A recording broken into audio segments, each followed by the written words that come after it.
The hearing will come to order. Good morning, everyone. The 115th Congress has already, in its very first months, devoted considerable attention to threats posed by Russia to the states of the former USSR, to all of Europe, and even to the United States through Russia's interference in our very own elections, a matter that remains under investigation by multiple U.S. authorities. What we have not done yet, and this goes well back into the 114th Congress, is take a long, hard look at the continuing violations of democratic norms and human rights within Russia itself. So I'm happy today that my first hearing as chairman of the U.S. Helsinki Commission can focus on this very important and timely topic. I'm especially glad that we have such an expert panel of witnesses to testify today on the impact these abuses have, not only on the people of the Russian Federation, but on the larger international community, by effectively silencing the voices of the opposition within Russia and giving Mr. Putin and his regime a free hand to act with impunity abroad. We will begin with someone who is no stranger to me, to the Helsinki Commission, nor to the halls of Congress, thanks to his tireless work promoting democracy in Russia. Despite the Putin regime's efforts to silence him, Mr. Vladimir Kara-Murza is still with us today. And I can't think of anybody in a better position to tell us about the intense and often too lethal, and too often lethal, pressure being applied to brave Russians like him who engage in opposition politics. We're also very fortunate to have representatives of two of the top independent organizations promoting human rights and freedom of expression across the globe, Human Rights Watch and Freedom House. Rachel Denber will be sharing with us highlights of her years of work following human rights issues in Russia for Human Rights Watch, including the shocking stories of murder and repression in Chechnya that have recently come to light. Human Rights Watch has been the only international organization actively following this case. And Daniel Kallengaert is the Executive Vice President of Freedom House, an organization that needs no introduction here. And Daniel, let me just, for the record, ask you to tell us the correct pronunciation of your last name. You had it right, Senator. It's Kallengaert. Okay, very good. Any blind hog gets an acorn if he roots long enough, and I came upon the correct pronunciation. Freedom House's annual publications, Freedom in the World, Freedom of the Press, and Freedom of the Net, have been invaluable in helping Congress and opponents of the freedom of expression and democracy all over the world, track both progress and backsliding on these fundamental freedoms around the globe. In the case of Russia, the trends have not been positive, and we look forward to hearing much more about that. Now, a word about the portraits of the people that you notice in the room here to my right, and which you'll see in the room today. These represent several well-known political prisoners currently behind bars in Russia. We will hear about many of them during this morning's hearing. The people portrayed here represent only a fraction of the dozens of political prisoners held in Russia. Indeed, some groups following this issue, like the NGO Memorial, estimate the number is in the hundreds. We wanted to be able to help our audience see at least a few of the faces behind some of the names you will hear today. And we will, of course, have much more information on political prisoners in the material that will be submitted for the record. This hearing is intended to accomplish two things. First of all, we want to draw much-needed attention to the ongoing serious abuses of human rights in Russia, to remind all members of Congress and the American people that the situation in Russia is grave and could continue to deteriorate.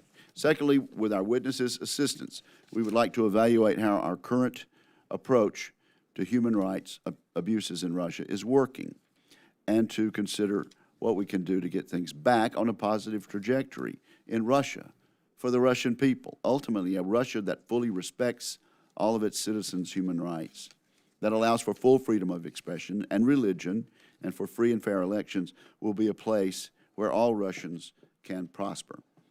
Those improvements would also make Russia a much better neighbor and would go a long way toward promoting peace and security in the entire Eurasian region. So we have a lot to discuss, and with that, it's my pleasure to yield to my good friend, Senator Cardin, for his opening statement. Senator Cardin. Well, Senator Wicker, thank you very much for convening this extremely important hearing on democracy and human rights in Russia. Democracy and human rights and respect for human rights is very much in the hearts and minds of Russians, but not in its leader, Mr. Putin. And it's important that we have this hearing to underscore our commitment for the Russian people and their quest to be respected for human rights. I must tell you, I am extremely impressed by the spirit of the people in Russia. Under extremely dangerous circumstances, they are taking to the streets to protest against Mr. Putin's corruption. We saw the truck drivers protest against these corrupt taxes that are being collected against them. The Russian people are showing tremendous courage under extremely dangerous circumstances. So, Mr. Chairman, I thank you very much for this hearing, and particularly for the posters for the faces, because there are millions of people being persecuted in Russia today. But as we found, without personalizing it, it's difficult to get the attention that the international community should pay to what is happening today in Russia. You and I and others were able to do that by the Magnitsky Global Accountability Act, by bringing out the tragedy that occurred to Sergei Magnitsky. And it not only caused the United States to act, but the international community also responded when they saw the outrageous way that one individual was treated by Mr. Putin in Russia. We're at the Helsinki Commission, and it's interesting that if you look at the Helsinki Final Act, in Moscow, the OSCE participating states explicitly acknowledge that, and I quote, "Issues relating to human rights, fundamental freedoms, democracy, and the rule of law are of international concern, and the respect for these rights and freedoms constitutes one of the foundations of the international order." That was the declaration that was issued in Moscow under the OSCE. So we have a direct interest and responsibility, every member state, to challenge when other states are not doing what is required under the Helsinki Final Act. And Russia clearly is violating those commitments. I appreciate all three witnesses that are here, but I want to particularly acknowledge Vladimir Kara-Murza. And I thank very much your presence, and it's nice to see you here with your wife. As Chairman Wicker pointed out, by the posters that we are having here, that by showing the courage of individuals, we can get more action. And Mr. Kara-Murza, you have shown tremendous courage in standing up for what is right for the Russian people at the risk of your own life. Not once, but on other occasions. And it's good to see you healthier today than the last time I saw you. Mr. Chairman, I'm going to read what our witness said when he testified before Congress. Now it's been almost 2 years ago. This is what he said 2 years ago. "Our friends in the West often ask how they can be helpful to the cause of human rights and democracy in Russia. And the answer is very simple. Please stay true to your values. We are not asking for your support. It is our task to fight for democracy and rule of law in our country. The only thing we ask from Western leaders is that they stop supporting Mr. Putin by treating him with a respectable and worthy partner, and by allowing Mr. Putin's cronies to use Western countries as havens for the looted wealth." That was good advice 2 years ago, and that advice remains the same today. Tragically, the numbers are increasing on those who are at risk. Just a few days ago, a St. Petersburg journalist succumbed to his injuries after being beaten into a coma on March the 9th. His case is a reminder that many attacks have resulted as not only loss of life, but in some cases have left people maimed and disabled for life. Mr. Chairman, I also welcome the opportunity to focus on the political prisoners and others detained in violation of Principle 7 of the Helsinki Final Act, the right of people to know and act upon their human rights. The cases of these P7 detainees have been well documented by Memorial, the Russian civil society organization established to document the crimes of Soviet repression. If I may, Mr. Chairman, I would like to include in the record Memorial's list of political prisoners, which was submitted at the OSCE Human Dimension Implementation Meeting in Warsaw in September. I regret that— Without objection. thank you, Mr. Chairman. I regret that Secretary Tillerson did not meet with independent civil society groups like Memorial when he visited Moscow, foregoing an opportunity to communicate U.S. support for an open and democratic Russia. I look forward to hearing from our witnesses, and I thank them very much for being here. Thank you, Senator Cardin, and we'll begin our testimony by recognizing Mr. Kara-Murza. Thank you very much, Mr. Chairman, Chairman Wicker, Ranking Member Cardin, esteemed members of the Commission. Thank you very much for holding this important and timely hearing and for the opportunity to testify before you. This coming Saturday, April 29th, pro-democracy activists across Russia will take part in a nationwide campaign organized by the Open Russia movement with a single message: enough. They will hold rallies and send petitions to the Kremlin calling on Vladimir Putin to leave the presidency when his current term, officially third, on reality fourth, expires next spring. Mr. Putin has been in power for 17 years. There is now an entire generation of Russians who have no memory of any other government. This longevity has been the result of a deliberate suppression of the opposition, independent media, and civil society, and of continuous violations of the rights and freedoms guaranteed to Russian citizens by our own constitution and by our country's commitments under the Organization for Security and Cooperation in Europe. Chief among these is the right to freely elect one's own government. After March of 2000, not a single national election in Russia, presidential or parliamentary, was assessed by OSCE monitors as free and fair. Unequal media access, the removal of opposition candidates from the ballot, and outright fraud have become the unfortunate norm in Russian elections. The result has been a parliament devoid of real opposition, not a place for discussion, in the words of its own former speaker. Major media outlets have also long ceased to be places for discussion, having taken control of all national television networks, the main source of news for Russian citizens. The Kremlin turned them into propaganda outlets that offer laudatory coverage of the authorities and portray Mr. Putin's political opponents as a fifth column that works at the behest of foreign governments. Many of these opponents are in prison.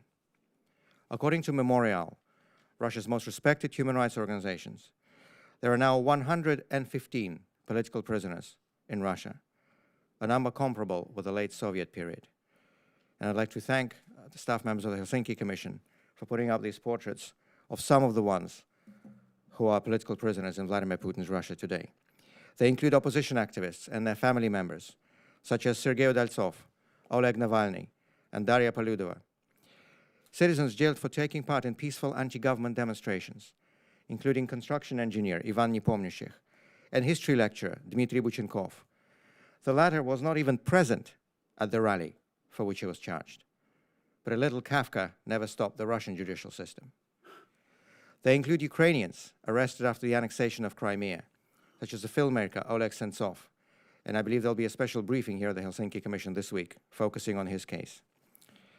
They include Alexei Pichugin, the remaining hostage of the Yukos case, that saw the head of Russia's largest oil company, Mikhail Khodorkovsky, imprisoned for more than a decade for having the tenacity to support opposition parties and expose government corruption.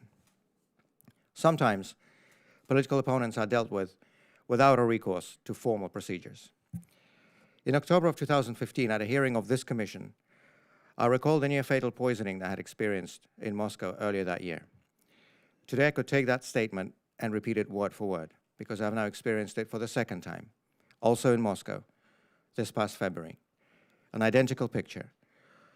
Poisoning by an undefined substance leading to a multiple organ failure and a coma. Doctors estimated my chance to survive at 5%, so I'm very fortunate to be sitting here today. Certainly very grateful. Many of our colleagues have not been as fortunate. Several opposition activists, independent journalists, anti-corruption campaigners, and whistleblowers have lost their lives in the last 17 years. 2 years ago, in the most brazen political assassination in modern Russia, opposition leader and former Deputy Prime Minister Boris Nemtsov was murdered on a bridge in front of the Kremlin. The official investigation to his assassination is stalling, while the alleged perpetrators, all of them linked to the Kremlin-appointed leader of Chechnya, Ramzan Kadyrov, are currently on trial.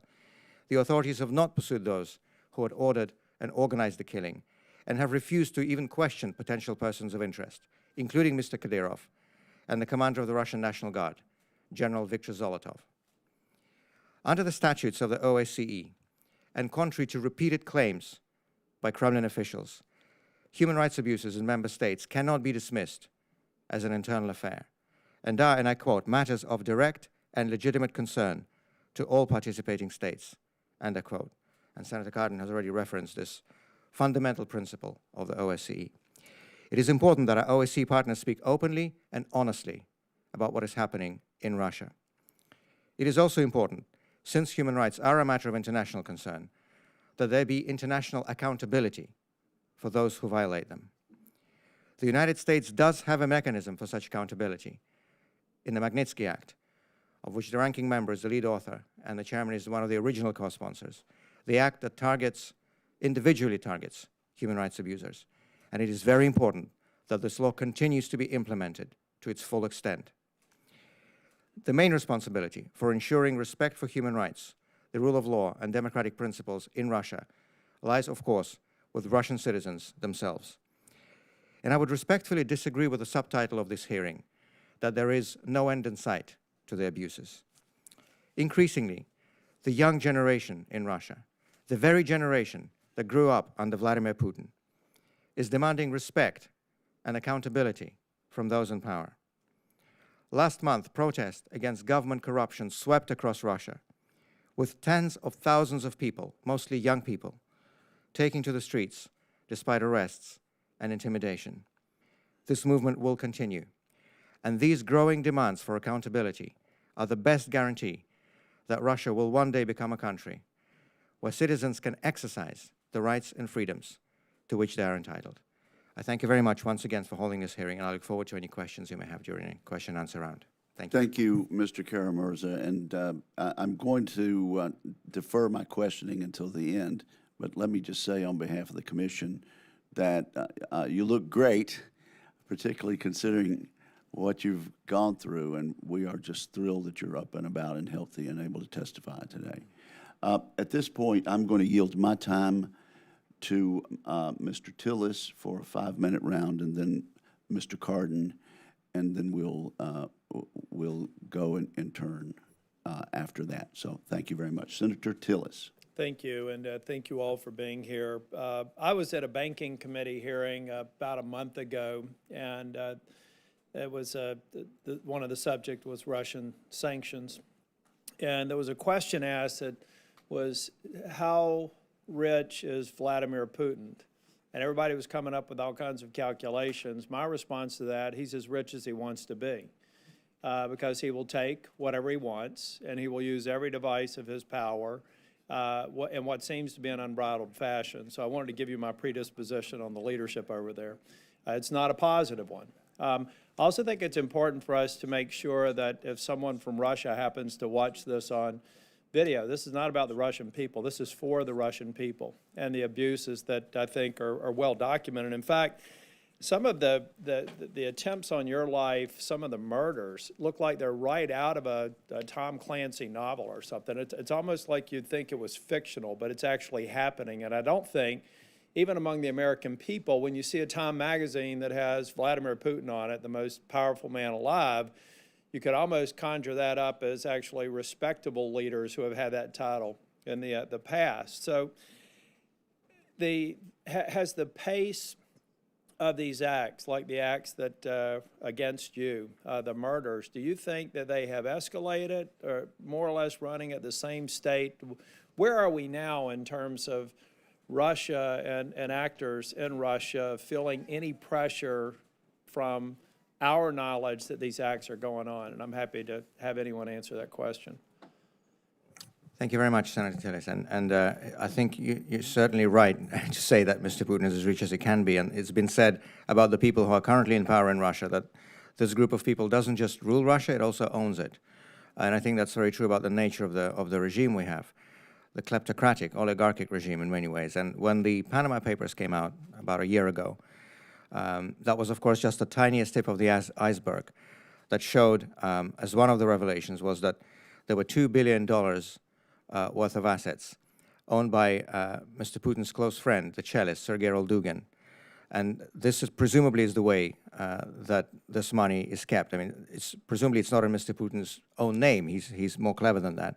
It's kind of stashed away in the names of other people.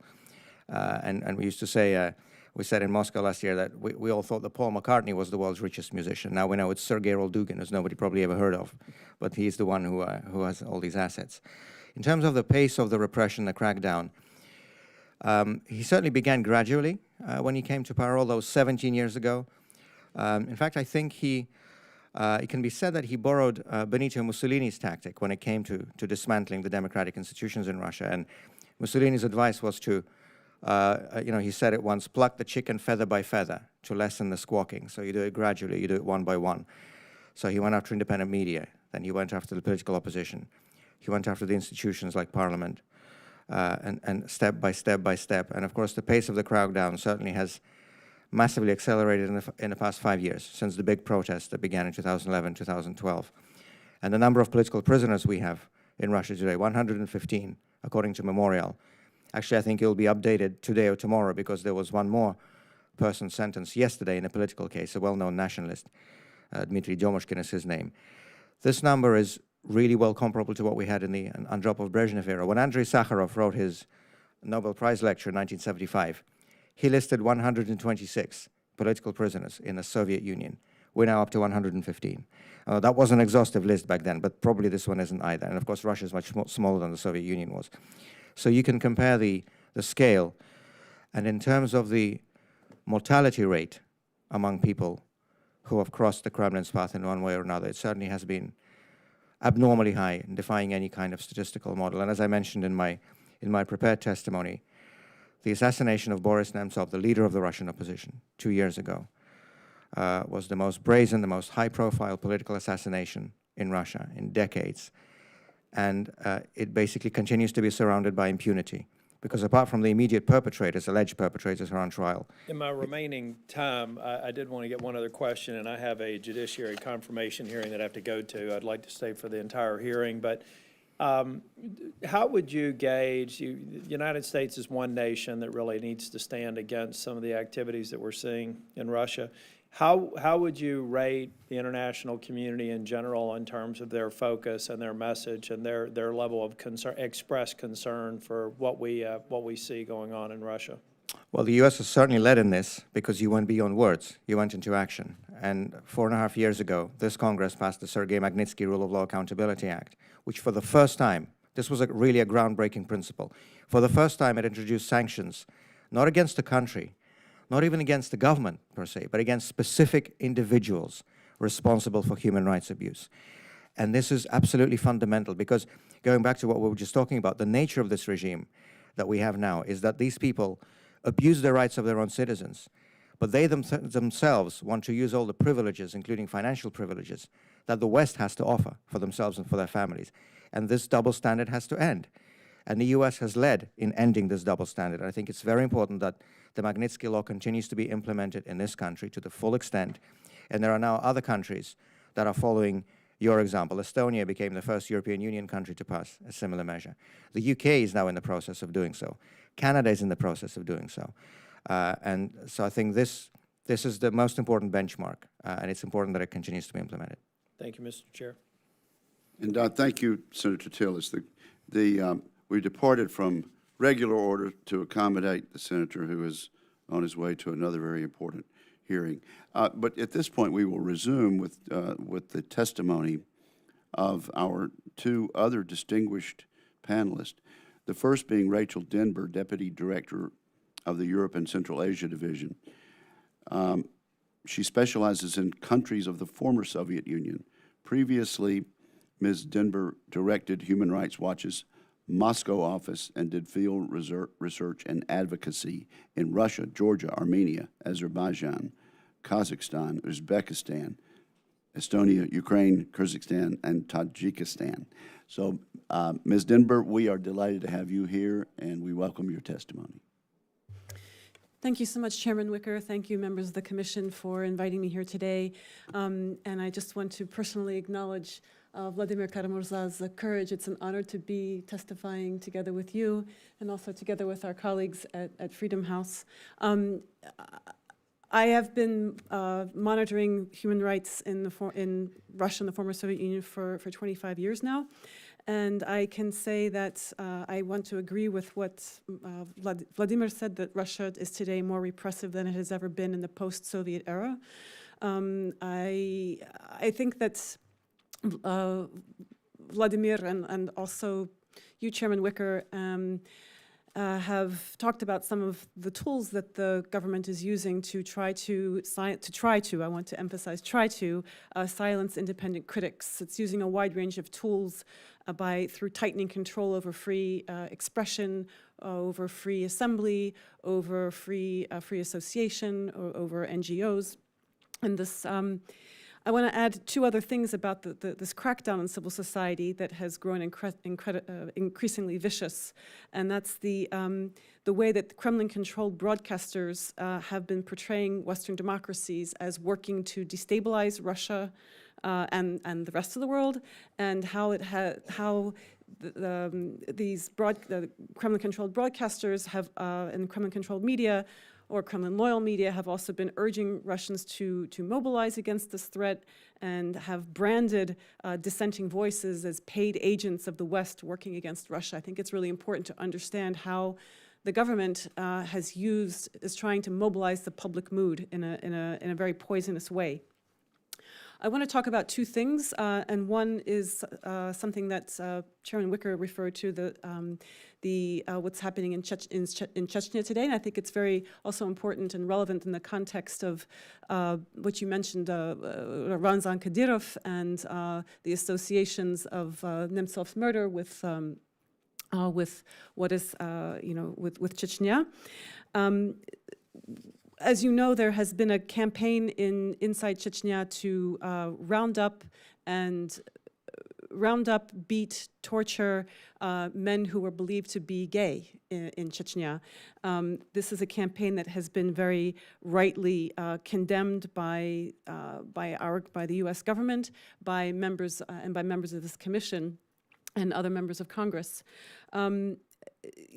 This campaign is targeting these men to try to get them to hand over the contacts of other men who are believed to be gay, and to again mobilize society against them.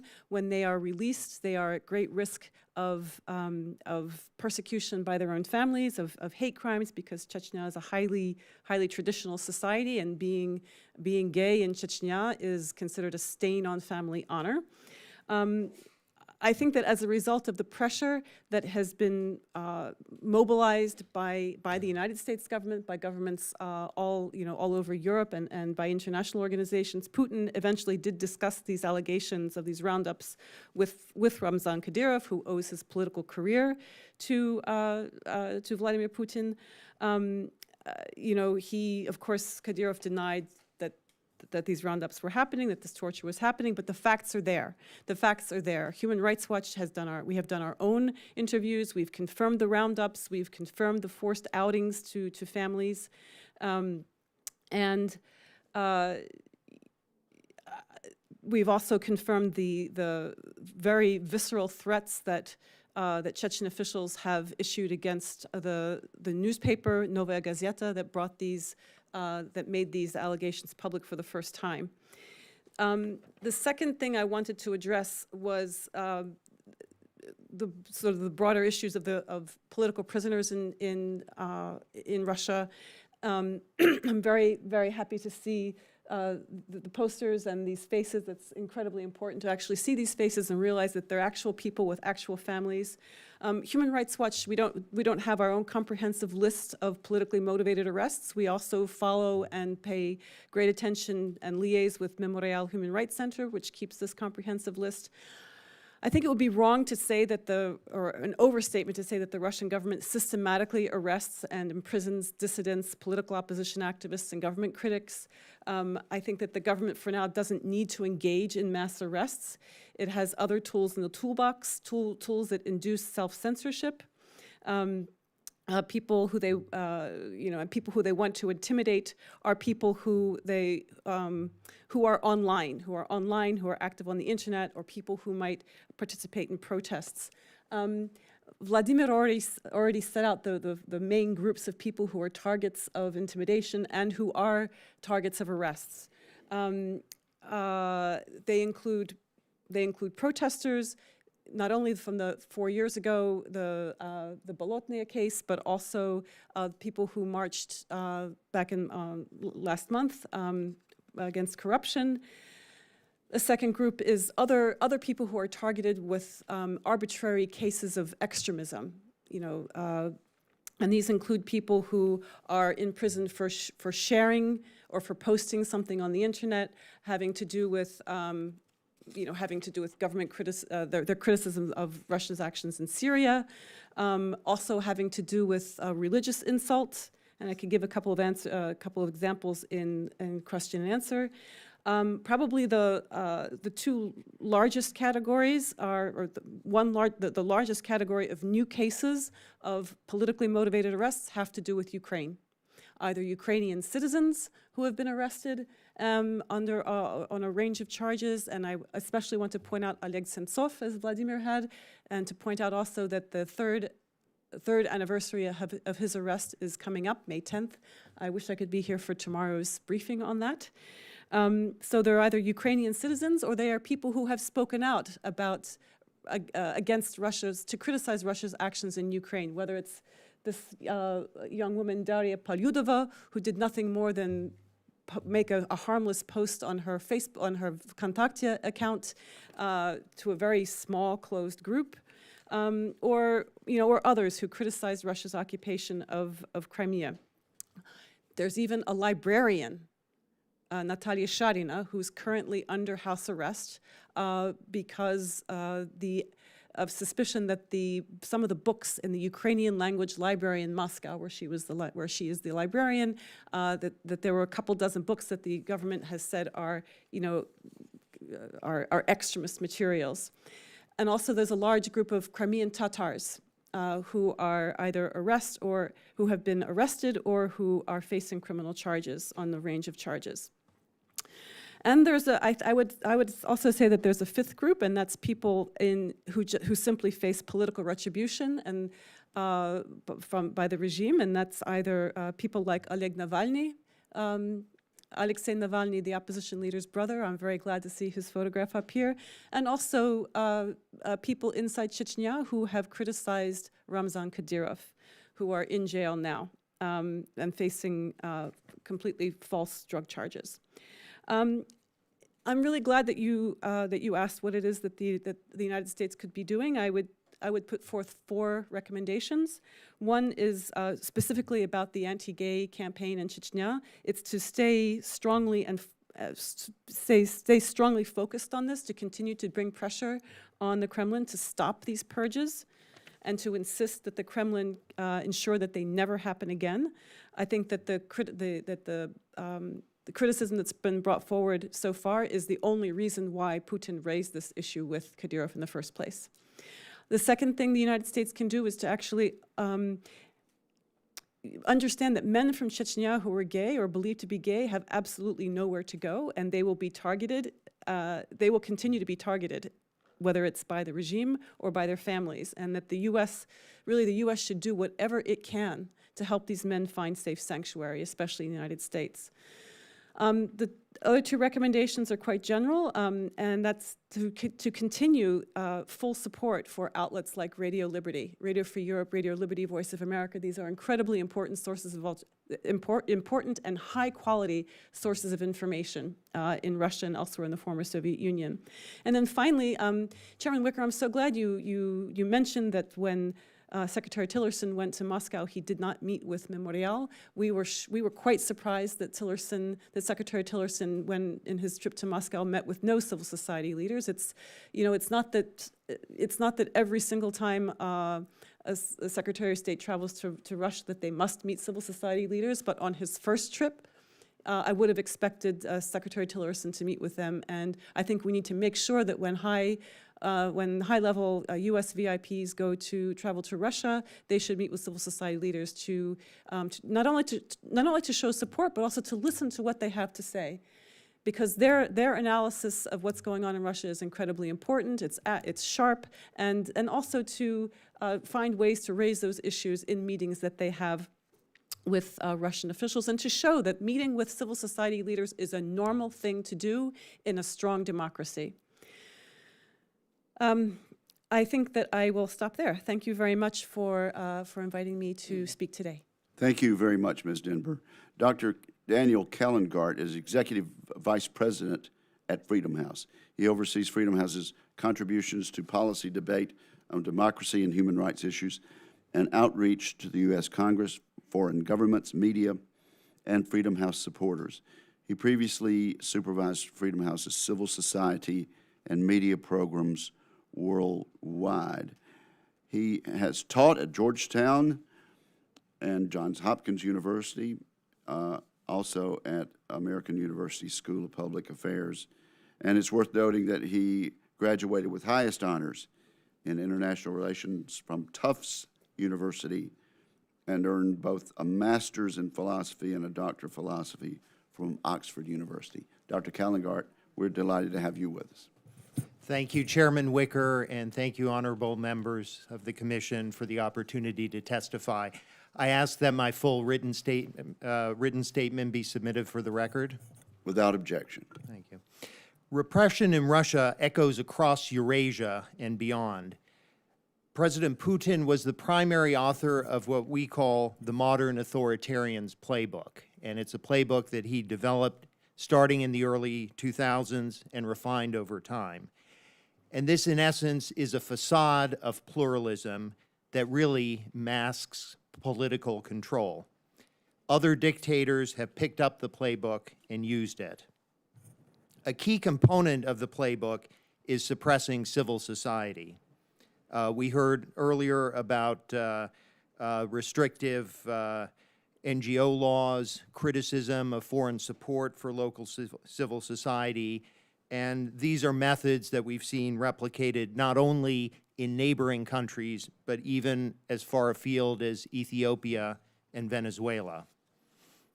In 2012, Russia passed its foreign agent law, and we've seen similar legislation enacted in Kazakhstan. It was debated but ultimately rejected in Kyrgyzstan. And most recently, there are reports that foreign agents legislation is being drafted in Hungary, which I'd note used to be held up as an example of democratic transition and progress. The Foreign Agents Bill not only stifles civil society, but fuels a poisonous narrative of civil society as paid foreign agents who are trying to impose alien agendas. And this is really a distraction. It's a way for President Putin and other dictators to shift attention from the real issue, which is their efforts to deny citizens fundamental freedoms. The foreign agents bills and other restrictions on civil society are echoed in Eurasia and other places. If you look at Russia's manipulation of the media, that is directly affecting countries in the neighborhood and further on. And when I say media manipulation, I'm talking about really a sophisticated form of influence that is designed to undermine trust in democratic institutions. And this is a combination of facts, distortions, and outright fabrications designed to shape public opinion. It often relies on social media to amplify rumors, blatant falsehoods, and reach a significant audience. And in some cases, the buzz on social media causes coverage in mainstream media, as we saw in the French elections with rumors about the candidate Emmanuel Macron. Russian television has extensive reach and influences public perceptions. According to a Gallup poll, residents in most of Eurasia find that Russian media's coverage of the situation in Ukraine and Crimea is more reliable than Western media coverage. The large reach of Russian TV can shape public discourse in other countries. For instance, the whole debate in Kyrgyzstan on foreign funding for civil society was really driven by Russian TV. And even where the reach is limited, it can gain traction. To cite other examples, in Germany, there was a false report of a 13-year-old Russian-German girl supposedly raped by migrants. Again, it was fueled by social media. And even in the U.S. elections last year, there were certain stories that sort of gained traction through dubious websites and social media accounts likely connected to Russia. Russia is seeking to undercut the ability of international organizations to protect human rights and democratic standards. For instance, impeding the selection of a new OSCE representative on freedom of the media. This obstruction is part of a broader effort to revise the European order. A key component, obviously, is the Helsinki Final Act, which in essence was a grand bargain, whereby the U.S. and Western Europe accepted existing borders, and the Soviet Union and its allies recognized the human dimension of security. As is evident from Russia's intervention in Ukraine and annexation of Crimea, Russia doesn't respect human rights nor existing borders. Unless the U.S. actively defends the European order, Russia will continue to erode it, and Europe will grow less stable. The expansion of Russian influence is likely to reduce support for the transatlantic alliance and weaken resistance to Russia's violations of territorial integrity. The spread of democracy serves U.S. economic interests as well. Corruption and weak rule of law put U.S. businesses at a disadvantage, and restrictions on media limit access of American companies, as was seen by Russia's decision to block LinkedIn. When the U.S. defends human rights, it is not imposing its values on other countries. It is holding other governments to account for failing to follow their own laws and international human rights commitments. The United States lives up to its international commitments. It's only fair that we expect Russia and others to do the same. I have several recommendations to counter the spread of Russia's repressive practices and media manipulation. First is to staunchly defend the norms that are established by the OSCE and other international conventions, and respond firmly and vocally to violations. Second, the U.S. should lead democratic countries in publicly criticizing and diplomatically pushing back on initiatives to replicate Russia's repressive practices. For instance, the introduction of a foreign agents law in Hungary. We call on the Congress to push for full enforcement of the Sergei Magnitsky Rule of Law Accountability Act and the Global Magnitsky Human Rights Accountability Act, and specifically urge the President to add more senior Russian officials to the Russia sanctions list and to impose sanctions on officials under the Global Magnitsky Act. We support robust continued funding for U.S. foreign broadcasting, RFE/RL, VOA, even mindful of the current budget environment and likely reductions in federal spending. We think it's critical to support independent Russian language media and also to continue assistance for human rights and civil society activists. following their lead on what forms of assistance are most helpful. A firm U.S. response to the spread of Russia's repressive practices is critical to defend American values, protect the European order, and advance U.S. security and economic interests in Europe and beyond. Thank you, Mr. Chairman. Thank you very much. Thank you all three for your testimony. And before I go to Representative Cohen, who is next on the list, I want to take a matter of personal privilege and ask Orest Day Chakowski to stand. Now, just remain standing for a moment. Orest has faithfully served the Helsinki Commission for 35 years, and this is not only his last hearing, but actually his last day of service for the commission. So I want to thank you and ask unanimous consent that when this hearing adjourns today, that we adjourn in honor of Orest Day Chakowski and his 35 years of service, without objection.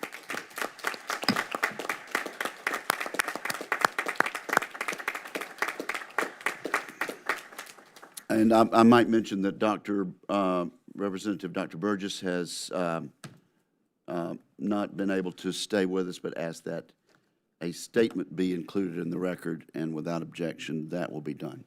Mr. Cohen, you are recognized to question these witnesses. Thank you, Senator Wicker, and thank you for holding this important hearing at this time. Firstly, I have to admit I was a bit remiss at preparing, and so Mr.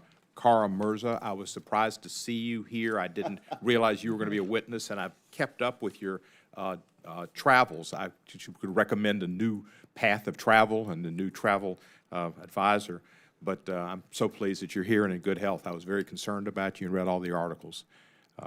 You're a brave man.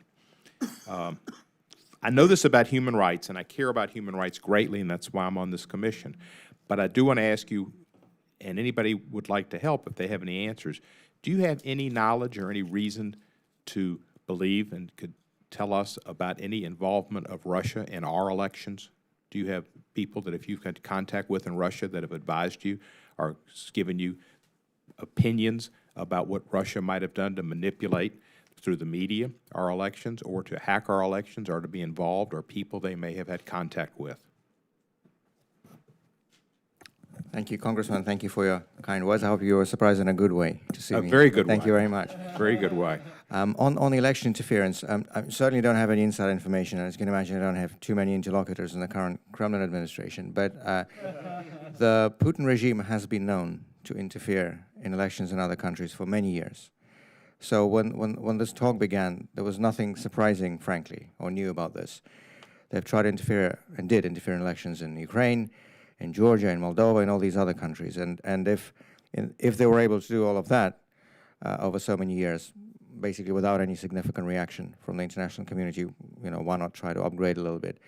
So I don't have any specific inside information, but it certainly would not come as a surprise if there were any facts unearthed on this particular issue. Thank you. Any of the other witnesses have any opinions to offer? I don't have information beyond what's in the public record. Thank you.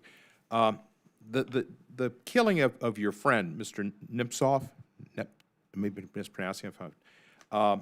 It's alleged that there were these 2 or 3 guys that were Chechens or agents of Ramzan. They haven't spoken. Have they say they're innocent, or what's their story?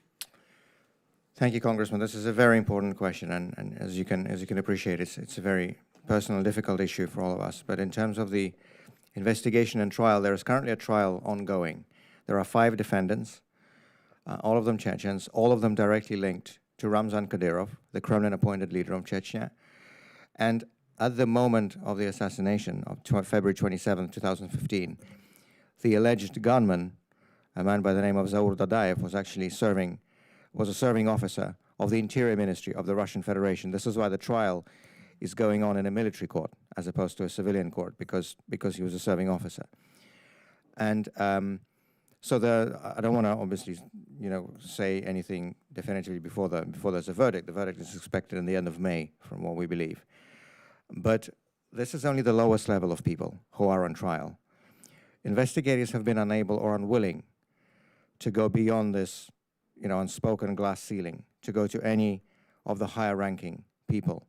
For example, there were reports last year in RBK, an independent Russian newspaper, that General Alexander Bastrykin, who is the head of the Russian Investigative Committee, who is also now on the U.S. Magnitsky list for human rights abuses, has personally vetoed attempts by lower-level investigators to question a man named Ruslan Gerimeyev, one of the key persons in Kadyrov's entourage, to name him as an organizer in the assassination. Bastrykin personally vetoed this twice.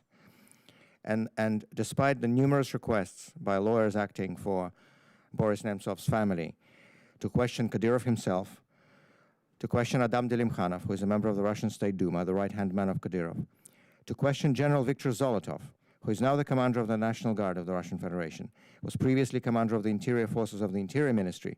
So he was actually officially the superior of Dadaev, who is the accused gunman.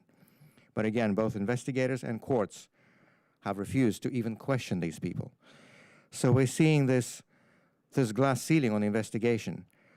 They're unable or unwilling to go higher than the lowest level of alleged perpetrators. And this is why we think it is very important to have international attention and international mechanisms, to the extent we can, involved in this investigation. We have been able, and this is thanks to the efforts of Zhana Nemtsova, Boris Nemtsov's daughter, and her lawyer, Vadim Prokhorov, we have been able to push for a decision by the Parliamentary Assembly of the Council of Europe, of which, of course, Russia is a member, to have a special rapporteur appointed to oversee this investigation. Unfortunately, there's really nothing that can replace a national investigation in this case, unless the country itself, the government of the country itself, requests it, like, for instance, the Lebanese did with the Hariri case, or Pakistan did with Benazir Bhutto's case at the UN Security Council. Needless to say, Mr. Putin's regime is not going to do that. So the only thing we can do in the absence of an international mechanism for investigation is to have an international attention and international oversight of the investigation. So we would urge partner countries in the OSCE also, including the United States, to raise this issue, to talk about this, to ask questions in OSCE Parliamentary Assembly settings and elsewhere, in bilateral contacts, when US officials go to Moscow, or when Russian officials come here and there are bilateral meetings. It's important to raise this issue, not to let them sweep it under the carpet and forget. And there's one more issue I would like to mention in the context of your question. They haven't just killed Boris Nemtsov himself. They're also trying to kill his memory. They have rejected, by they I mean Russian authorities, have rejected numerous petitions and initiatives for any kind of commemoration of his name. They wouldn't even let us put up a small sign, a street name, nothing. They actually come and steal flowers from that bridge. People still bring flowers to the spot where he was killed. Every night, Moscow police comes in and they steal flowers. You should see the videos. It's mind-boggling. You have these grown men in uniforms running around like thieves in the night and stealing flowers from the bridge. So it's very important, while we cannot do anything to commemorate him in Russia for obvious reasons, it is important to commemorate him where it is possible to do so, which is outside of Russia. And there's actually a congressional bill of which Chairman Wicker is a co-sponsor. It's S-459 in the Senate. It's H.R. 1863 in the House, that would redesignate the address of the Russian embassy in Washington, D.C. as 1 Boris Nemtsov Plaza. And this is very important, I can tell you, not just for Boris's family, but for many friends and colleagues back in Russia. So if that were to happen, I know it sounds small and symbolic, but it is really, really important. Thank you for what you're doing to preserve his memory, and I know you've done much work, and that's why you went back to Russia. And I'm a co-sponsor of that bill in the House. When I saw it, I had to take a second look. I thought of it and thought that is a pretty effective way of continuing his memory and designating. Thank you very much for that. It's a remembrance, which is so important. Yesterday was Holocaust Memorial Day in the United States, maybe in the world. And it's important that we never forget atrocities and we never forget people who stand up for freedom. Your friend Boris Nemtsov was one. Now, everything I've read is that, and I don't remember where I read it, but it was somewhere that the idea that these folks killed him as a directive from Chechnya as a gift to Putin.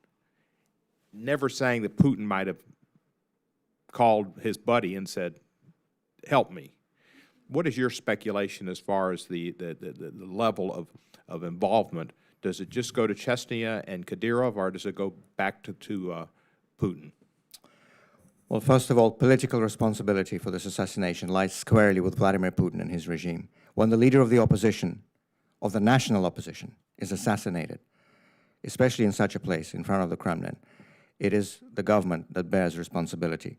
It is the government that bears responsibility for the campaign of hate and attacks and slander against opponents of Mr. Putin in general, but specifically against Boris Nemtsov. For years, he was vilified on Russian state TV. My colleagues mentioned the nefarious role that state-controlled broadcasting in Russia today plays in this regime and its propaganda. It is absolutely vicious. They've described him as an American agent, as a traitor, as part of a fifth column. They said he would have welcomed Nazi troops if he was alive in 1941 in Moscow. I'm not making this up. These are all direct quotes that were poured day after day after day for years. So this atmosphere of hatred and intimidation didn't just come out of nowhere. The atmosphere that made it possible to assassinate the leader of the opposition in front of the Kremlin was created by those propaganda outlets that are directly controlled by Mr. Putin and his regime. And of course, the impunity and the lack of any kind of real investigation when it concerns the organizers and masterminds of the assassination are also a direct responsibility of the current regime, because it's they who are doing it.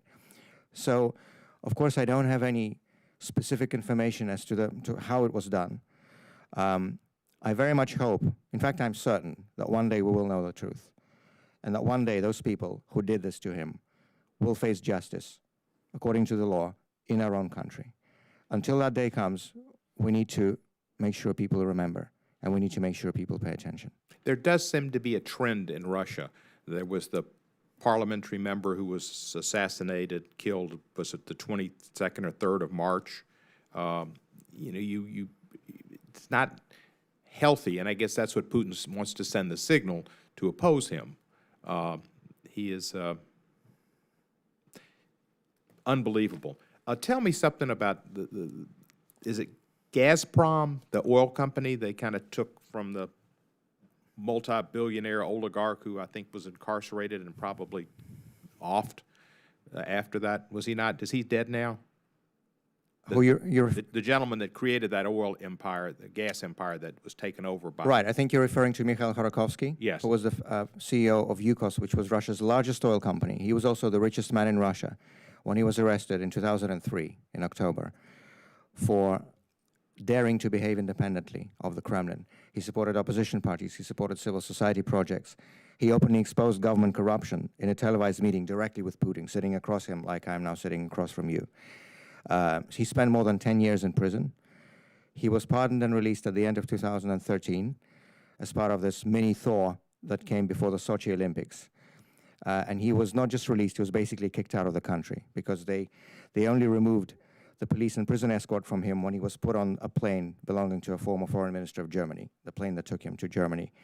He's now based in the United Kingdom, and he's actually the founder of the Open Russia movement, of which I have the honor of being the vice chairman. So he's now back to the work of supporting civil society, supporting pro-democracy activists in Russia, with the main focus on helping and empowering and training the young generation of democratic activists across Russia, those very people that we're seeing now rise up in the tens of thousands across the country to protest against authoritarianism and corruption. So after spending more than 10 years in jail, he's now very much free, thankfully, and very much involved in what's happening in Russia.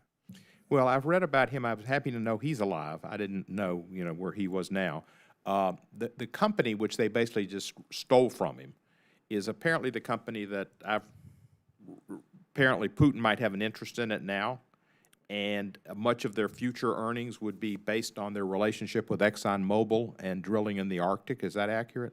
The company that, let me put it in the most diplomatic way I can, the company that ended up having most of the assets that were stolen from Mr. Khodorkovsky and Yukos is a company called Rosneft, Right. which is a majority state-owned oil company, which is headed by Mr. Putin's longtime and very close personal friend, a man by the name of Igor Sechin, also from the KGB, as most of them are. And yes, Rosneft does have a very active international life, as it were, and international partnerships.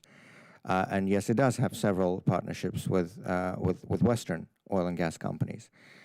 There are also many lawsuits, international lawsuits, including at the arbitration court in The Hague, filed by former Yukos shareholders. I have to say Mr. Hodorkovsky is not one of them, because he sold all of his shares while he was still in prison, so he's not involved in any of these legal processes. But other former Yukos shareholders are actively pursuing legal avenues, obviously outside of Russia on the international stage, because it's, as you will understand, it's impossible to do it in the current judicial system in Russia, against Rosneft and against the people who basically stole and plundered this company. So you're exactly right in that. Has Putin has gotten himself pretty involved. One last question with the church, and that's politically wise for him, I guess, and the church has gone along with it. And I think that's maybe one of the reasons why Pussy Riot was so arrested and treated like they were, because it was a church-Kremlin relationship, and so made for a perfect opportunity to punish somebody. Does that continues, I guess, and how are other religions? How are Jews treated in Russia this day? Is there freedom of religion for Christians and other minority religions? Well, of course, there is definitely the situation with freedom of religion is definitely much better than it was in Soviet times. I think that's one area where things haven't deteriorated as badly as they have in other areas. Although I must say there are also cases that go against the principle of freedom of religion. I mean, just recently the Russian Supreme Court banned the Jehovah's Witnesses, for instance, in the Russian Federation as an extremist group. Illegal to be a Jehovah's Witness, didn't it? They said it's I think it's just going from what they believe in, and they said these are extremist views, so they've been banned for that reason. As far as all the major religions, the so-called major traditional religions, which is Christianity, Judaism, Buddhism, and Islam, these are the four traditional religions recognized in Russia. There is freedom of religion for worshippers, needless to say, and I think it would be fair to say, as you mentioned, that there is this close relationship between the people who are currently in power and the leaders of the hierarchy, I should say, of basically all of those major organized religions. I mean, Mr. Putin regularly has meetings, obviously with Russian Orthodox Church leadership, but also with the leaders of the Jewish religion in Russia, with Islam and with Buddhism. But I wouldn't equate the leadership and the hierarchy with believers and even with the clergy. There are different views among the clergy. For instance, I know very well this Russian Orthodox priest, his name is Father Georgy Edelstein. He's a member of the Moscow Helsinki Group, one of the oldest human rights organizations in Russia. He's also a serving Russian Orthodox priest. And there are others who are not afraid to state their opinions, which may be, in many cases, different from what the government wants them to believe and say. So, in general, I think you're right to say that there is this close relationship between the current regime and the hierarchy of religious organizations. But generally, I think on the level of people, of citizens, the freedom of religion, that's an area where things are a little better than in other areas, such as freedom of the media, certainly, or freedom of political opposition. Thank you very much. I yield back. When the congressman has no time to yield back. But we've had a good discussion. Forgive me, that was probably me rather than No, it was the chair, Ms. Jackson Lee. I thank you, Mr. Chairman, very much, and I welcome all the witnesses here. And Mr. Kellingat, if I have that pronunciation correct, I am a new member of the commission and delighted to be here. I am also the ranking member of the Subcommittee on Judiciary on Crime and Terrorism. Their hearing is going on as we speak, and so I will ask my questions and beg your pardon for my leaving the commission. But I do want to, as my colleagues have done, yesterday was the Holocaust Memorial, and want to again take note of that heinous and horrific and violent and singular act of barbarianism. I do want to take note of the fact of where we are as it relates to Russia. Because when the Soviet Union was broken up, I know there were a great deal of hope and aspirations and inspiration that we could not change Russia's political infrastructure. It's a communist country. But when I say could not change, but we hoped that the various voices would be allowed to speak freely and people's will could then be directed according to those voices of the Russian people. So I do want to as well say to you, Mr. Karamuzov, you are a living miracle and testament to the fortitude of the Russian people, of whom has a great history and whom many of us admire. And we want that kind of,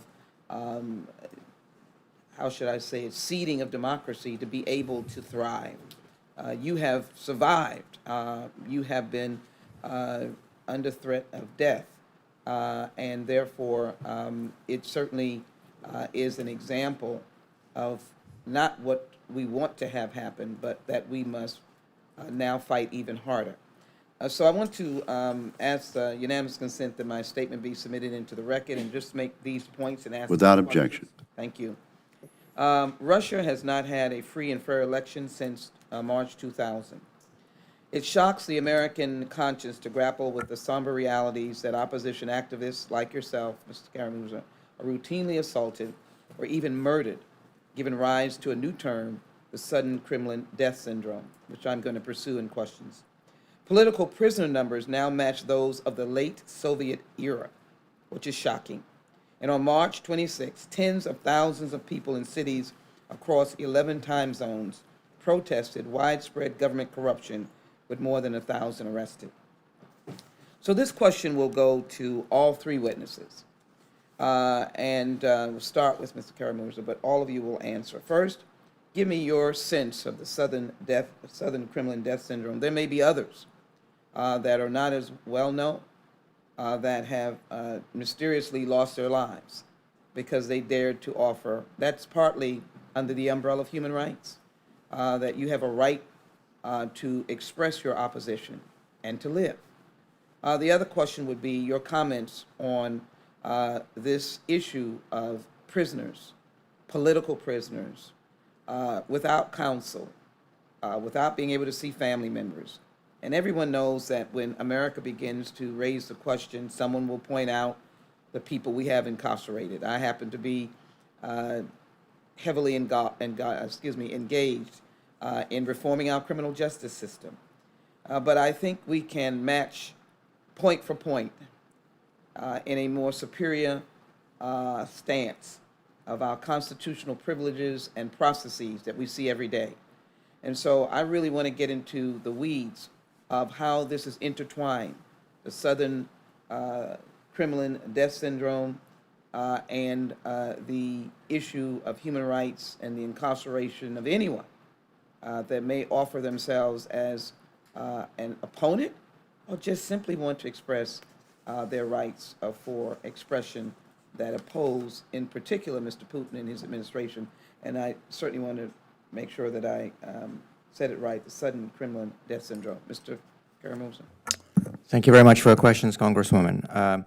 As far as the deaths go, there are about 30 people who are prominent either in the political opposition or who are independent journalists, or who are engaged in anti-corruption campaigns, or who are whistleblowers, who have lost their lives in one way or another since Vladimir Putin came to power 17 years ago. These were sometimes suspicious suicides or plane crashes or strange and very rare diseases. But in many cases, it was just plain and open assassination, like happened to the leader of the Russian opposition, Boris Nemtsov. Well, they put 5 bullets in his back when he was walking home over that bridge in front of the Kremlin. And there certainly seems to be a very high mortality rate among the people who oppose Vladimir Putin, a mortality rate that defies any kind of normal statistical model. And the latest case of this was just a couple of days ago, when a journalist in St. Petersburg, Nikolai Andrushenko, who also engaged in anti-corruption investigations, died after being beaten up by, quote-unquote, unknown assailants. So, I think there's no more horrible human right violation than a violation of the right to life. And that right has been violated repeatedly since Mr. Putin came to power, and not only has it been violated, but it has been violated with impunity. Because not in a single case of those political assassinations there were organizers and masterminds who were brought to justice. In some of the cases, the perpetrators were, like in the case of Anna Politkovskaya, who was a journalist for Novaya Gazeta, who was assassinated almost 11 years ago now. There are alleged perpetrators who are on trial now in the case of the assassination of Boris Nemtsov, but never have the authorities pursued the higher-ups, those who organized those killings and those who masterminded them. Not in a single case. So this impunity, needless to say, creates the conditions for these things to continue. And it's very important to pay attention to it and not to let them forget and hush up and sweep under the carpet. And as far as the political prisoners go, the Memorial Human Rights Center, which is the most respected human rights organization in Russia today, which monitors the situation with political prisoners. It has a very high, actually high standard of defining what political prisoners are. So their estimate is, it's actually based on the Council of Europe definition. And so it's pretty conservative. And even by that conservative estimate, there are 115 people in Russian prisons today who are in prison on politically motivated charges. And you can see some of those people on the posters here. And these are opposition activists, these are journalists, these are people who took part in peaceful anti-government demonstrations, these are people connected with the Yukos case that we mentioned, and many, many, many others. And it is very, very important to raise their cases, to talk about them, including in international forums, because we don't have the law protecting us in Russia. We don't have the rule of law under the current regime in Russia. The only thing that can serve as any kind of protection in these cases is international attention, international public opinion. And these people are not just imprisoned, they're also very often beaten, tortured. Ildar Dadyan, who was an opposition activist, was thankfully released recently after a massive campaign, including international campaign for his release. He was the first person in Russia to be imprisoned under a new law that was a specially passed law to target people who stage one-man pickets, one-man opposition pickets. So there's one person standing with a poster, and he was given a 2-year prison sentence for that. He was released earlier, but while he was imprisoned, he was tortured, and he had the courage to talk about it and to pass this information to the outside. So this became known, and the campaign for his release really took on, and he was released. So this really does work. And it's important to talk about this. And Ivan Nepomniachtchi, who is one of the people on this poster, who was imprisoned as part of the Bolotnaya case. This was a big anti-Putin opposition rally in Moscow in May of 2012. And there are people still in prison today for taking part in that rally, including him. He's only 27 years old. He was 22 at the time of the rally. And just a few days ago, he was severely beaten as well in the penal colony where he is held in the Yaroslavl region, not too far from Moscow. And as we know, as we've heard, they're now not even allowing his defenders, his lawyers, to go and see him. So it is very, very important to continue to keep these issues and these cases and these specific individuals in the eye of public attention. And it's very important to raise those cases as well during bilateral talks. My colleagues mentioned the recent visit of the new U.S. Secretary of State, Rex Tillerson, to Moscow. I think it was regrettable that he did not find time to meet with civil society representatives or to talk about human rights. I think it's very important to do so. And it's been a long bipartisan tradition of U.S. governments and U.S. administrations and U.S. secretaries of state to meet with civil society representatives and to talk about human rights and to raise specific issues of political prisoners. Before in the Soviet Union, now in Russia. And Carter did it, Reagan did it, Bush did it. It's important to continue to do this. Thank you. The other witnesses, if you can add a point or two, thank you. That was so comprehensive. If you can just focus on the human rights political prisoners. Sure. Not the southern. I just want to give a little bit of detail about what it is that some of these other people are actually. Let's do that, and thank you, Ms. Jackson-Lee, for giving us that opening. We've had these portraits up here the entire hearing, and no one has commented specifically. So, in response to Ms. Jackson-Lee's question, I think that would be a nice segue for our witnesses. Let's look at Daria Polyudova. She's serving a 2-year prison sentence. What do you think someone would would have to do to merit a 2-year prison sentence.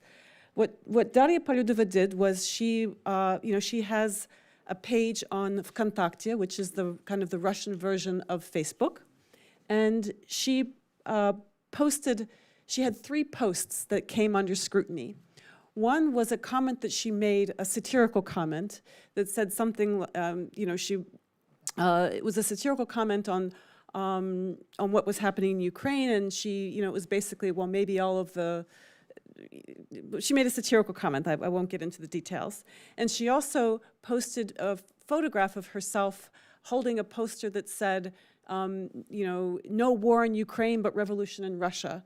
And another poster that said, we need a Maidan, which is a reference to the revolt that the public revolt that ousted Ukraine's former president back in 2014. We need Maidan in Russia.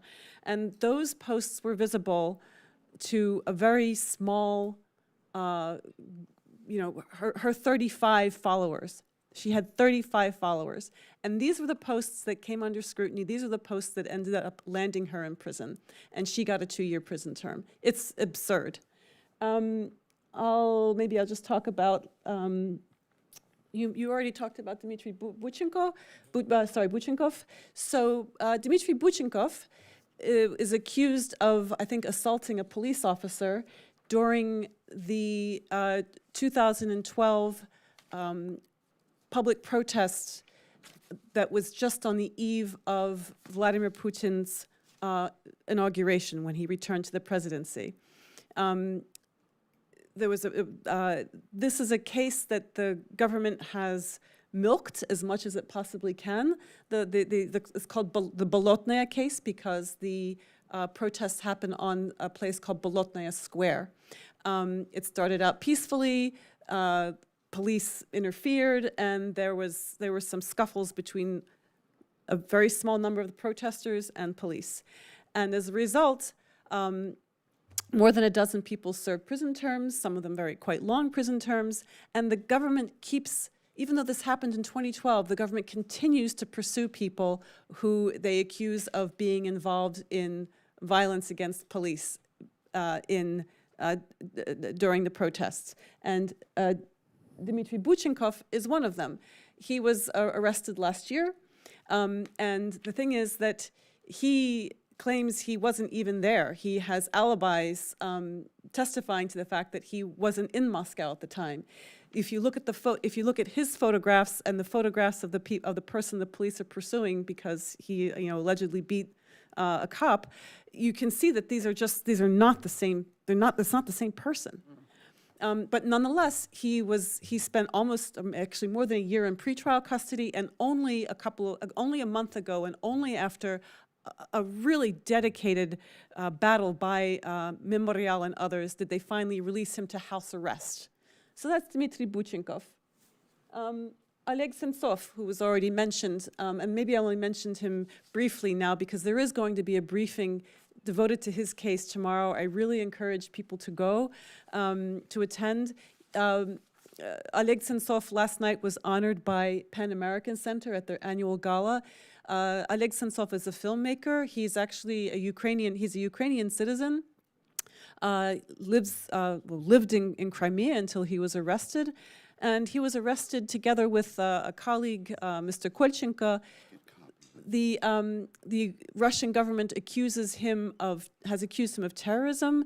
The thing is that there were, at the time when the Little Green Men were creating the annexation of Crimea, and shortly thereafter, there were a couple of arson attempts on a couple of buildings in Crimea. And one of them was the building where Russia's main political party, Единая Россия, United Russia, had as its headquarters. There was an arson attempt. No one was hurt. Kolchenko is accused of carrying out these arson attempts, and because he's friends with Sentsov, and because Sentsov spoke out a lot against the occupation of Crimea, and actually, I think, tried to help Ukrainian soldiers at a time when things were very tense during the annexation, during the actual seizure of Crimea. the government really went after Sentsov, and they've sentenced him to 20 years in prison on charges of terrorism, for being in league together with Kochenkov in these, these arson attempts. There's no evidence against Sentsov whatsoever. And, you just wonder what it is that the government, the Russian government might be waiting for. What do they expect? Do they really expect to hold him for 20 years? Will they release? I think that they will release him if there's enough pressure, like they released Nadezhda Savchenko last year, another Ukrainian citizen who was a member of the Ukrainian Armed Forces and was arrested on wrongful charges. I think it's important to pay it. I don't want to go through every single one of these people, but I did want to highlight those cases. There are other cases like them in each one of the categories that we mentioned, and I think that the key point is this point about why it is that there can be sudden Kremlin death syndrome. Why it is that there can be political, people who are prosecuted on political motivation. How can that happen? It can happen because there's impunity, and it can happen because the courts are not independent. It can happen because the government manipulates justice, and precisely because these cases are politically motivated, it means that there needs to be political pressure in order to end the injustice. Well, thank you. Who mentioned public diplomacy? Who mentioned RFE and RFL? Let me just ask, let me ask both you, Ms. Denber, and you, Dr. Kallengaert, to comment about the disparity in terms of the effectiveness and quality of propaganda coming from the Putin side of the equation, and well, I guess what we would like to call the public diplomacy or information coming from our side. Is it a fair fight at all, and what should the United States be doing in that regard? Who'd like to go first? Dr. Kallengaert. Yes. The scale of investment in Russian propaganda is really impressive, and also the sophistication of it. And I'll tell you, when I was teaching at Georgetown, I'd have my class look at clips from RT and basically have to answer the question, what is wrong with this picture? And think of it, even graduate students at one of the top universities would really have to think hard about how their view of a certain issue is being manipulated, and sometimes would even miss key details. I mean, it really is that sophisticated. I think in some ways, by its nature, it's an uneven fight. I mean, what we are trying to encourage is fact-based news, somber view of what's happening in the world, balance, and, conspiracy theories are just more entertaining. I mean, it's often comes down to that. But I think at the very least, we need to try to, I'm not sure if we could ever match the scale of investment that we give to RFE/RL and VOA and others compared to RT and Sputnik, but I think we can do and need to do a lot better in, investing more and just trying to operate on the same scale. I also think that the U.S. foreign broadcasting is only part of the answer. I mean, there is some very high quality Russian media like Meduza based outside of the country, and I think they have quite extensive reach. And, it's important that their independence be maintained and their credibility, but if there are ways that we can encourage more of that.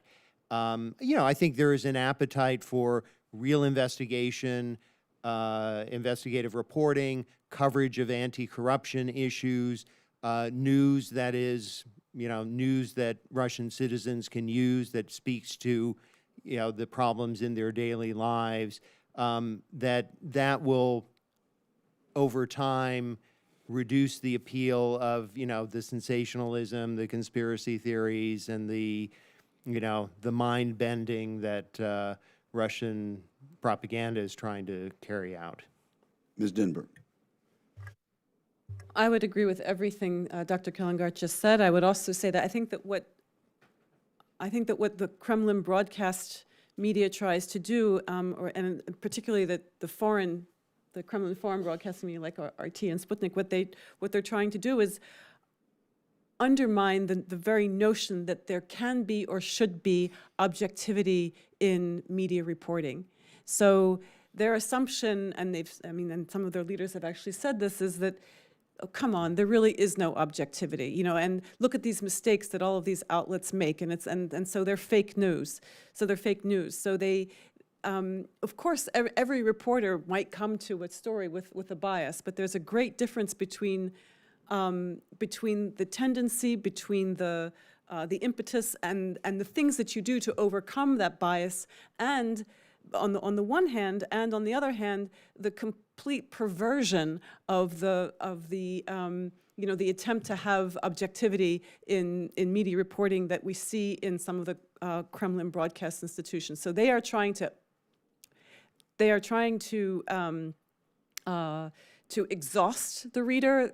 The reader and the viewer to sort of shower you with so many Bombard the viewer. exactly to bombard the reader, to dull your senses, to sort of put you into a haze where you say, yeah, that's all. It's just too hard to figure out, so I'm not even going to bother to try.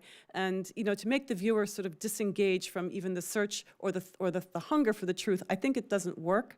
I think that it fails. I think that after a while, people distrust those outlets just as much as they might have just distrusted at some point other outlets. And I think the answer isn't to, I think the answer is to continue supporting outlets like Radio Liberty and Voice of America, but the answer is also to ensure that they maintain a high level of quality journalism.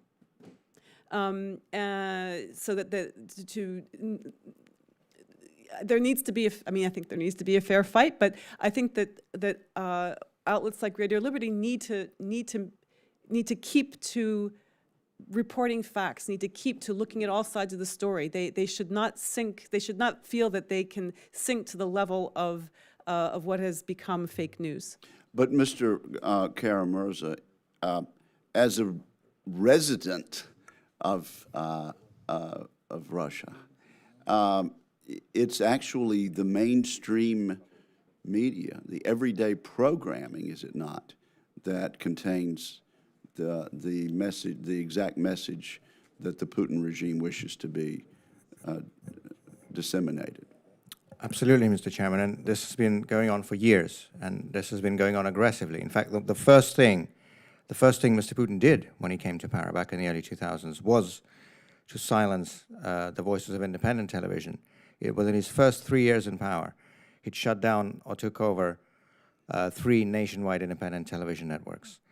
And now all the state media in Russia are propaganda outlets for the government and nothing else, who will tell you that everything the authorities do is perfect, and who will tell you that those who oppose Mr. Putin are, traitors, enemies, and foreign agents. And the regular programming, the regular entertainment comes right along with that very broadcast. Of course, it's intermixed. So Right. you'd watch movies, you'd watch TV series, many of which are done with very high quality, and there's certainly no shortage of investments going into state media, domestic state media.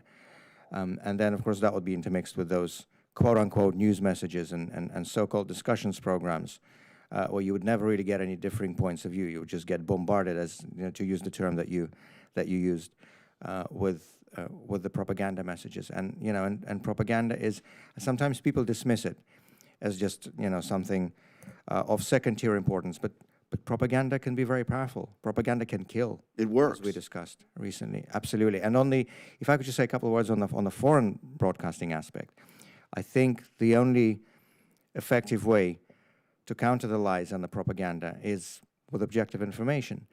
And for now, I don't think there's a level playing field in terms of this foreign broadcasting. I'm quoting these figures from memory, but I think, if I'm correct, the White House budget request for both RFE/RL and the Voice of America services in the Russian language for the current fiscal year is $15 million. the budget, the annual budget of RT is $300 million US. It's a factor of 20. So I think it's very important to maintain something at least close to a level playing field here. Well, let me then get back to the idea of an expanded Magnitsky list. Do any of you have specific suggestions, either in open testimony today or for the record, about names that should be added? Could I start? There are now 44 people sanctioned on the U.S. Magnitsky list, and I have to say that in the early years since the law was passed, the administration was very timid in implementing it in terms of putting the actual names on the list. And the highest profile people were put on this list just this year, in January of this year, in the last 2 weeks of the former administration, when they put in, for example, Andrei Lugovoy, who's a member of the Russian parliament who was found by a British public inquiry to have been responsible for the murder of Alexander Litvinenko in London in 2006. And they also put, as we discussed earlier this hearing, they put General Alexander Bastrykin, who is the top law enforcement officer in the Putin regime. The guy is responsible for all of these politically motivated prosecutions, who was responsible for the Yukos case, who once personally took a leading independent journalist to a forest near Moscow and said, if you continue with your investigations, I'm going to kill you, I'm going to bury you here, and by the way, I'm going to be in charge of the investigation, haha. So that person now finally is on the Magnitsky list, and he's the most high-profile Putin official to be there. But of course, there are many, many more who deserve to be put on that list. Of course, there's a complex and fundamental process that accompanies the way these people are screened before being put on a list. But if you're asking for specific suggestions, well, certainly Ramzan Kadyrov was mentioned several times during this hearing in the various aspects of human rights abuses that he's been involved in. He certainly belongs. I mean, we've seen reports in the U.S. media, or the leaks, or the sources saying that he is on the classified section. Of course, there's no way we can know that, whether that's true or not. Even if he is, I think that the main purpose of this law, one of the main purposes of the law, is public naming and shaming of these human rights abusers. This is Mr. Putin's man in Chechnya. He's Vladimir Putin's man in Chechnya, and he's responsible for the countless human rights abuses. I mean, even by the standards of the Putin regime, Chechnya is a particular black hole when it comes to human rights. They have torture, they have killings, they have disappearances. Opponents and enemies of Mr. Kadyrov have ended up dead, not just in Chechnya, but in Moscow, in Dubai, and in Vienna, Austria. That guy certainly does merit belonging to the Magnitsky list. There are many others. Yuri Chaika is another person that comes to mind, the current prosecutor general, who's also responsible for countless politically motivated prosecutions. It is a fact that our ambassador to the United Nations has specifically spoken out against these violations in Chechnya and the attacks. Is that correct, Mr. Kara-Murza? Yes, you're right. And also, I would note that Senators Rubio and Cardin have been particularly outspoken in this regard. There's going to be a vote soon on the Senate floor. Mr. Cohen, do you have other questions? Just one, thank you. I was in Russia, and we visited a couple of times, but one time we had Steven Seagal join our Codel, and he seemed to have a fascination with the Chechnyan muscle man. He also, I think, wanted to sell some Kalashnikov rifles over here. What is his status, and how close is he to Putin and to Ramzan? How close is Ramzan to Putin? No, to Steven Seagal. Oh. And is he still? Does he have dual citizenship now? No, Gérard Depardieu does, a French actor. He has dual citizenship. He was given the Russian passport. Yeah, I knew he did, but Seagal, he was telling us about he Thought had he got his green card. some type of Mongolian heritage, and he claimed to be. I'm afraid I have to excuse myself. I'm not a very big expert on Steven Seagal, but we certainly have seen him paraded on Russian state media, sitting with Mr. Putin, you know, at a stadium during a sports event. He certainly does come to Russia a lot and goes to meet with these officials. But frankly, I hope I'm not offending anyone. I don't think he's taken too seriously by most people in Russia. Thank you. That's good. That's good news.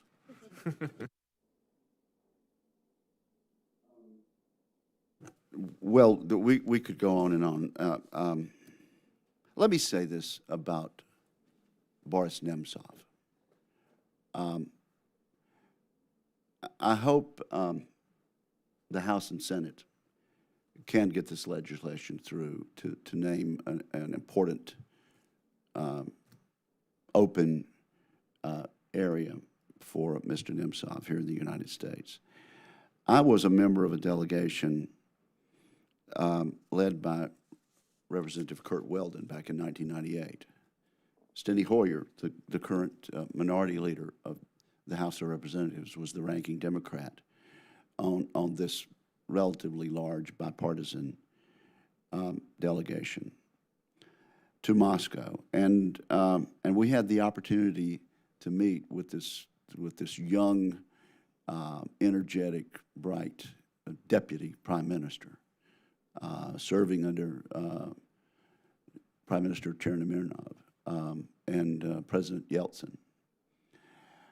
And I'll tell you, he was no apologist for the West. He was giving us the Russian point of view in every respect, up to and including urging the United States not to support NATO expansion. He felt that it would be bad for the status quo, bad for his own country, and recommended it as being bad for the West. I disagreed with him, and I think I probably still disagree with him. But the point is, this is a loyal Russian official, a bright, young up-and-comer that had the opportunity to be deputy prime minister for a time. And he loved his country, and he wanted his country to be free and open, and the citizens there to be free. That was the difference. And when it became obvious in the Duma that President Putin intended to move basically toward one-party authoritarianism, Boris Nemtsov called it what he saw it, a coming dictatorship. And that was the beginning of Boris Nemtsov's fall out of favor. And I just have to say that it is the very least we could do to honor this brave individual who spoke out and led those oppressed dissidents in Russia. And so I hope we can double our efforts, Representative Cohen, to get this legislation passed to have the Boris Nemtsov Plaza. I would also, before we adjourn, ask unanimous consent that we include in the record of this hearing the photographs and one paragraph descriptions of the individuals who are on display here. And without objection, that is so ordered. And at this point, if there's nothing else, this hearing will stand adjourned with the thanks of the chair. And in honor of Orest.